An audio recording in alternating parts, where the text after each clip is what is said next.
Žmogaus sąmonė išlaiko įsamią informaciją apie asmenybę, jos savybės, įpročius ir tikslus.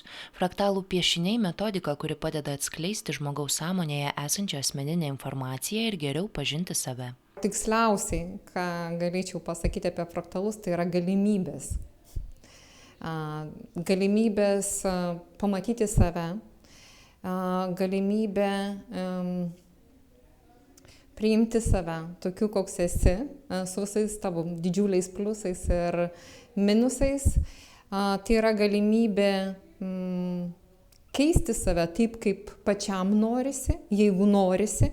Norint nupiešti asmeninį fraktalą reikia visai nedaug - balto popieriaus lapo, juodo rašiklio, bent 36 spalvų pieštukų ir šiek tiek susikaupimo.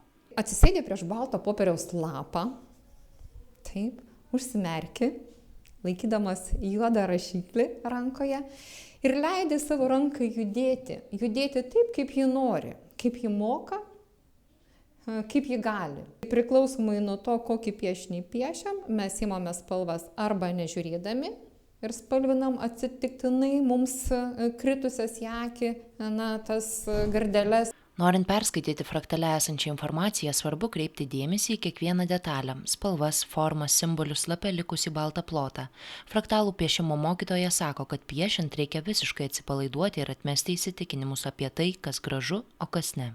Mokomės, skaitom apie tas spalvas ir žinome, tarkime, kad, sakykime, geltona yra susijusi su mūsų intelektu, informacija, gebėjimu priimti ar perduoti žinias, taip, retransliavimu žinių. Nuo to, kokios formos linijos mes galim labai daug pasakyti apie tai, kaip jaučiasi žmogus, koks jo charakteris, kokia emocinė būsena.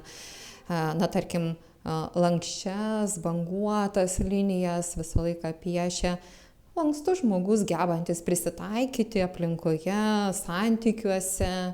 Mokytoja fraktalų piešimo moko visus susidomėjusius. Į jos namus kiekvieną savaitę susirenka grupelė žmonių, norinčių išmokti šio piešimo būdo ar tiesiog atsipalaiduoti, gerai praleisti laiką.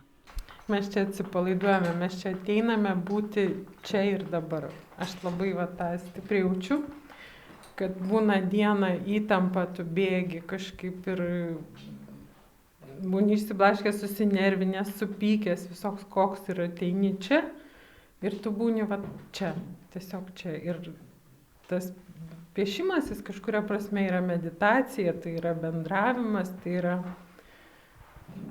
atsipalaidavimas, daug juoko, humoro ir daug rimtų dalykų iš tikrųjų pamatome apie save.